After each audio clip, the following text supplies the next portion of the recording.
ky është viti më komik në politik. Prej disa muajsh në ekrane shfaqen lajme mbi nipa, daja, tezet, kunatat e aktorëve politik. Pa kaluar 2 muaj, Partia Komike Demokratike ka banalizuar tërësisht procesin më të rëndësishëm elektoral duke e kthyer garën për bashki në një parodi të estradës së Tiranës. Mendoj që keni qeshur kot me dajën e Endrit Shabanit dhe tezën e Adriatik Lapajt, sepse në këtë garë kanë hyrë djali i Besnikut, djali i Fariut, gruaja e të ndjerit Gerti, nipi Halimit. Lista e gjatë e familjarëve që Partia Demokratike kërkon të promovojë nuk ka të mbaruar. Kur kanë mbetur edhe pak orë nga afati për riregjistrimin e kandidatëve për Bashkinë e Tiranës, Partia Madhështore u është lutur partiçkave vogëlstore për të gjetur emra për zhurmë, gjoja për t'i kandiduar. Qartazi të gjithë emrat nxirren nga zyra e Berishës dhe janë skema e tij. Unë realisht kam shumë respekt për Edlirën, Florianin, Ermalin, Klevisin dhe Andin, sepse ata kanë personalitetin e tyre, pa pasur nevojë për hijen e familjarëve. Por problemi qëndron tek ata që tentojnë t'i keqpërdorin. PD po i përdor emrat e tyre dhe po u njollos karrierën me mungesën e seriozitetit të saj. Berisha i zën shahmat pas shpalljes së datës së zgjedhjeve ka dalë qesharak në sytë e publikut.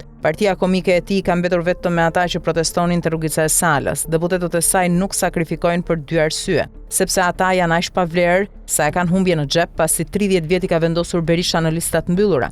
Sepse humbin rrogun prej 4.000 eurosh të deputetit. Partia komike ka mbetur bosh, ajo nuk ka problem mbylljen, PD është hapur me 4 porta, por nuk hyn askush. Madje edhe kalimtarët, kur u bie rruga pranë selisë së PD-s, ndërrojnë trotuar Buzlanës për të mos ju afruar sepse gjithë selia mban erë të keqe. Në Partinë Demokratike nuk po luhet parodia, por atje ka rënë pandemia dhe kushdo mban distancë. Berisha pasi konsumoi dhe përdori të vetët, tani kërkon të përdor familjarët e tyre. Por ky nuk është fundi, sepse ai ka vendosur ta banalizojë garën elektorale. Deri nesër do shpike edhe 10 emra familjarësh të tjerë që do shpallin kandidaturat për Tiranën. Dhe nesër në mbrëmje do rri me ta duke thënë nuk kemi konsensus në parti se këtë mbështesim. Ai deklaron 10 herë në ditë që nuk do të bojkotojë, por kjo është forma e re e lojës së tij politike. Tashmë atij kanë mbetur vetëm 2 gjëra. Do ishte më e ndershme të thoshte po pres që Edi Rama t'i jap pëlqimin për një emër ose t'i thoshte Bajramit shtyje datën e zgjedhjeve në vitin 2030, sepse çeta komike nuk ka asnjë kloun apo parodist për ta kthuar në stradën e Tiranës.